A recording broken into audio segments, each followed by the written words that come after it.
of the refugee crisis that we face. I thank you. I thank the distinguished representative of Kenya for his statement, and I now give the floor to the delegation of India. Sir, you have the floor. Mr. Chair, it is a matter of grave concern that forced displacement is more widespread, protracted, complex, and on a global scale than ever before.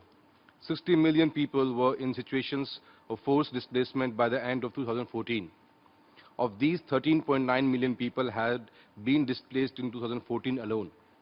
Of even more concern is the fact that 51% of these were children under the age of 18. Escalation in violence and armed conflicts in various regions, natural disasters and epidemics, acts of persecution and discrimination have aggravated the situation of forced displacement. Poverty adds to the current flows, but only a marginal extent. The global refugee crisis is testing the limits of the global response. There is very evidently no substitute to a concerted and coordinated response on the part of the international community.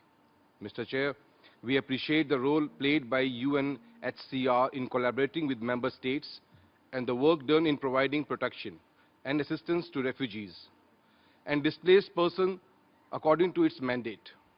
We note the launch of the Global Strategy Beyond Detention 2014-15 and related positive developments. We agree that finding durable solution for refugees and displaced people is the best form of protection. To this end, developing countries, which now host 86% of today's refugees, compared to 77% 10 years ago, need assistance to handle the burden of hosting refugees and be in a position to receive returning refugees. This is a must if we are not to see the shrinking of asylum space traditionally offered by developing countries.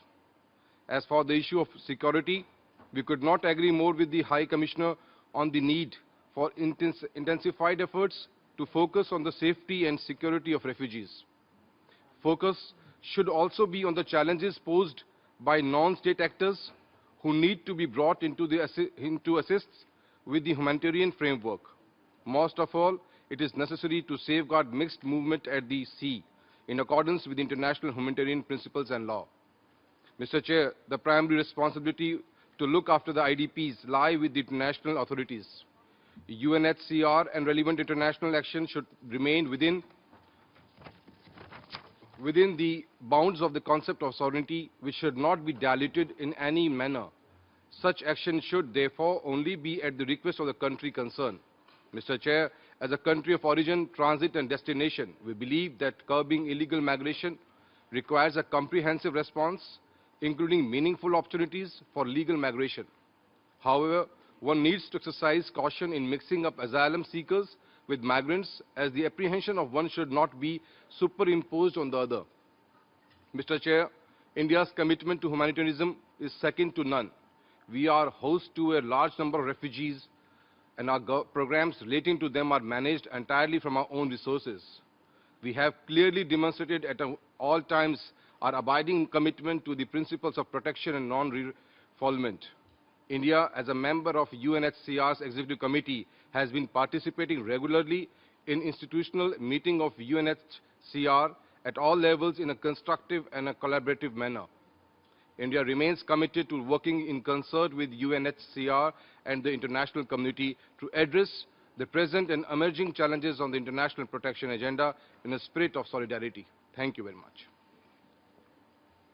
I thank the distinguished representative of India for his statement, and I now give the floor to the delegation of Eritrea. Thank you, Chair.